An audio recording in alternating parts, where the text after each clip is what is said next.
Jaish commander Abdul अजीज की मौत हो गई। टपक टपक के टपक रहे हैं, यानी कि कितने ही ज्यादा टपकाए जा चुके हैं। कहीं किसी गली चौराहे कूचे में हर जगह से खबरें ही आती रहती हैं। लेकिन ये कह देना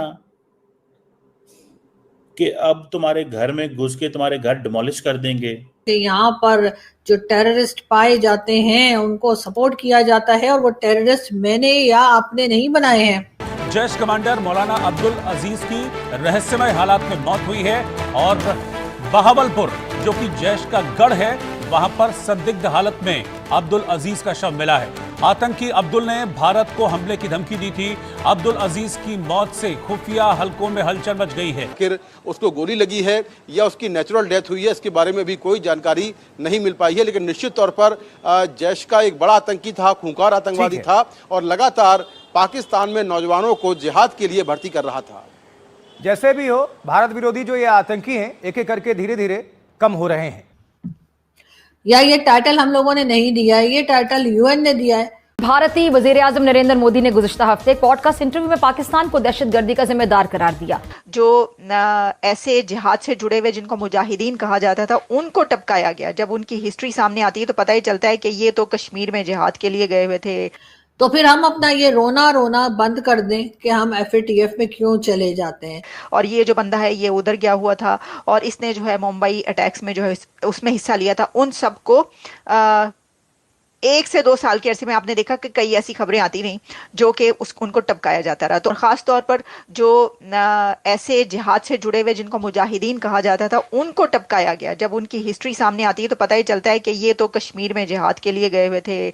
और ये जो बंदा है ये उधर गया हुआ था और इसने जो है मुंबई अटैक्स में जो है उसमें हिस्सा लिया था। उन सबको 1 से 2 साल के अरसे में आपने देखा कि कई ऐसी खबरें आती रहीं जो कि उनको टपकाया जाता रहा। तो अब ये हुआ है कि एक और को टपका दिया गया है। सिर्फ इन्हीं लोगों को सुन लें, इनकी बात को सुन लें और इनके साथ साथ सिर्फ यही नहीं बल्कि वहां पर जहां पर ये बात कर रहे थे ये साहब, वहां पे जी सैफुल्ला कसूरी जो है उसने भी तकरीर की, उसकी भी बातें आप सुन चुके होंगे। और इसके अलावा जो हाफिज सईद का बेटा है उसने भी बात की, तलहा जिसका नाम है, जिसको कि ये साहब बहुत अप्रिशिएट कर रहे थे पंजाब असेंबली के स्पीकर साहब, और कह रहे थे कि जी मेरा बड़ा करीबी रिश्ता रहा है।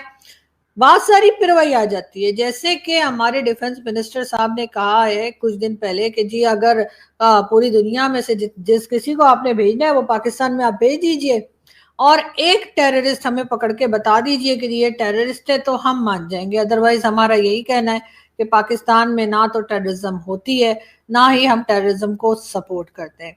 तो बात फिर सारी वही आ जाती है जो मैंने पहले कही थी कि पाकिस्तान में हम किसी को टेररिस्ट मानते ही नहीं है। तो अगर आप किसी को भी पकड़ के ला देंगे, चाहे वो हाफिज सईद हो, चाहे मसूद अजहर हो, चाहे XYZ कोई भी हो, हम उसको जब मानते ही नहीं कि वो टेररिस्ट है, हम उसको उसके बजाय अपने मुल्क का कोई बहुत ही हीरो बनाकर हम जब पेश करते हैं और वही समझते हैं, तो फिर हम अपना ये रोना रोना बंद कर दें कि हम FATF में क्यों चले जाते हैं। इसलिए कि अजीब सी बात है कि हमारे यहाँ तो कोई टेररिस्ट है ही नहीं, सबके सब हमारे हीरो हैं। ये और बात है कि जिस तरह की बातें वो करते हैं, जिस तरह की हरकतें वो करते हैं और जिस तरह के अटैक वो करवाते हैं डिफरेंट कंट्रीज में या अपनी ही कंट्री में, ये सब करने के बावजूद वो लोग हीरो ही हैं। वो कहीं से भी हमें टेररिस्ट नहीं लगते।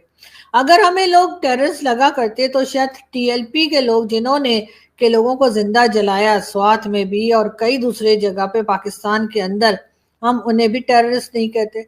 हम यही कहते हैं कि जी वो भी शायद हीरो ही हैं और वो भी शायद हमारे रिलीजन की कोई खिदमत कर रहे हैं कि अगर किसी ने कुछ गलत कहा है या गलत बात की है, जबकि वो जिसे रिसेंटली स्वात में एक साहब को जला दिया गया था, वो जी रमजान के महीने में रमजान में रोजे रखने के बजाय अपनी फैमिली को लेकर वहां घूमने फिरने चले गए थे और इसी बात के ऊपर उनको जिंदा जला दिया गया था कई लोगों के सामने। यानी लोग खड़े देख रहे थे और वीडियो तो बना रहे थे, फोटोज भी बना रहे थे मोबाइल से, लेकिन बचाने की कोशिश कोई नहीं कर रहा था। ये भी उन वीडियो में हमने साफ देखा। और यही हाल मशाल खान के साथ हुआ था जो कि KPK यूनिवर्सिटी का स्टूडेंट था, मर्दान यूनिवर्सिटी का, और उसको भी जिस वक्त के मारा गया है लोगों के सामने, बिल्कुल बेचारे को यूनिवर्सिटी के अंदर कई स्टूडेंट्स खड़े हैं, उनके सामने जब उसको जान से मार दिया गया تو کسی نے اس کو بچانے کی کوشش نہیں کی.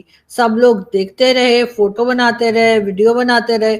اس کے بعد کچھ لوگوں کو اریسٹ کیا گیا اور پھر ایک ایک کر کے ان تمام لوگوں کو چھوڑ دیا گیا. یہاں تک کہ مشال خان کے ایک ٹیچر جو کہ ضیاء جن کا نام ہے, اور وہ ان کو بچانے کی کوشش تھوڑی بہت جو کر رہے تھے, ان کو بھی پاکستان سے بھاگنا پڑا اپنی جان بچانے کے لیے. اس لیے کہ اگر وہ پاکستان میں ہی رہ گئے ہوتے تو ان کی جان کو بھی خطرہ تھا کہ تمہاری ہمت کیسے ہوئی کہ تم نے مشال خان کو بچانے کی کوشش کی.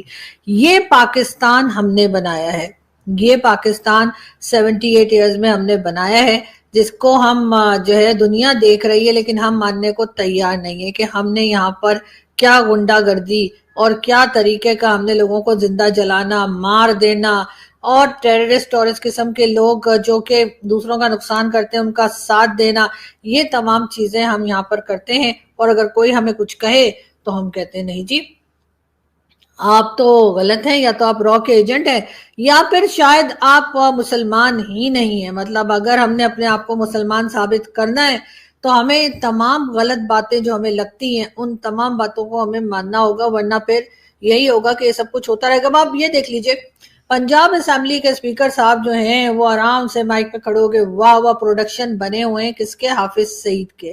ان کو ذرا سا بھی خیال نہیں آ رہا کہ یہ میں کیا کر رہا ہوں, یہ میں کن لوگوں کا ساتھ دے رہا ہوں, یہ میں کن لوگوں کو سپورٹ دے رہا ہوں.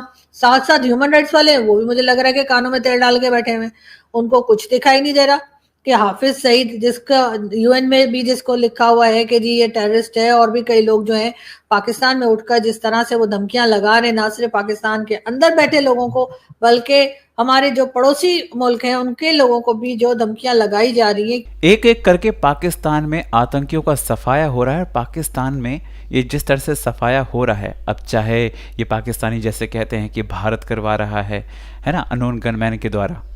بھائی بھارت پہلی بات نہیں کروا رہا ہے, تمہارے دیش کی حکومت جو ہے وہ ان آتنکیوں کا صفایا بھارت کے نام پہ کروا رہی ہے.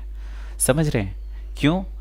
IMF کا پیسہ ہے نا وہ ڈھنگ سے مل نہیں پاتا انہی آتنکیوں کی وجہ سے, اور یہ سب نالائق ہو چکے ہیں, اب ان کے بس کی کچھ رہا نہیں. اسی لیے جو بیکار ہوتے جا رہے ہیں, پاکستانی حکومت کہیں یا آپ کے آرمی چیف, یہ ان کو مروا رہے ہیں. آپ لوگ تو بھارت کے اوپر الزام لگاتے ہیں, ویسے بھارت کو کوئی فرق نہیں پڑتا, تم لوگ الزام لگاتے ہو نا, لگاتے رہو, ہے نا. جس طرح سے تم نے اپنی ہار کا جشن منایا تھا نا آپریشن سندور میں, اس سے پوری دنیا جانتی ہے کہ آپ بہت بڑے جھوٹے ہیں. آپ آروپ بنا کسی بنیاد پر لگاتے ہیں, ہے نا. جیت کا جشن بنا کسی ثبوت کے ایک طرح سے مناتے ہیں. تو بھائی ابھی جو آپ یہ آتنکیوں کے مارے جانے کا آروپ بھارت کے اوپر لگاتے ہیں نا, تو لگاؤ, کوئی پرابلم نہیں ہے. ایک ایک کر کے تو صفایا ہوتا جا رہا ہے, ایٹ لیسٹ کم ہوتے جا رہے ہیں, ہے نا.